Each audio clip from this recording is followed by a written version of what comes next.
প্রযুক্তি এমনভাবে সব কিছু বদলিয়ে দিচ্ছে যেটা আপনি এখন ভাবছেন 1 বছরের মধ্যে দেখবেন তার সব কিছু ওলটপালট হয়ে গেছে। তাই বেসিক কিছু বিষয় স্কুল থেকে শিক্ষা নিতে পারেন যা একটু কাজে দিতে পারে, কিন্তু আপনাকে শিখতে হবে পৃথিবীতে আজকে কি ঘটছে এবং কি ঘটতে পারে তা নিয়ে। চাকরি পেলে তারা অনেক কিছু করবে এবং করতে পারবে, এখন তাদের বউ বাচ্চা বাবা মাকে নিয়ে ঠিকভাবে চলতেই পারছে না। আসলে তারা ছিল ভুল শিক্ষায়।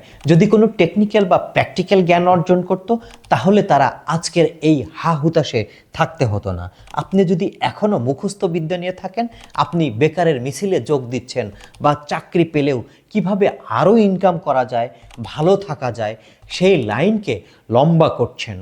প্রযুক্তি এমনভাবে সব কিছু বদলিয়ে দিচ্ছে যেটা এখন আপনি ভাবছেন 1 বছরের মধ্যে দেখবেন তার সব কিছু ওলটপালট হয়ে গেছে। তাই বেসিক কিছু বিষয় স্কুল থেকে শিক্ষা নিতে পারেন যা একটু কাজে দিতে পারে, কিন্তু আপনাকে শিখতে হবে পৃথিবীর আজকে কি ঘটছে এবং কি ঘটতে পারে তা নিয়ে।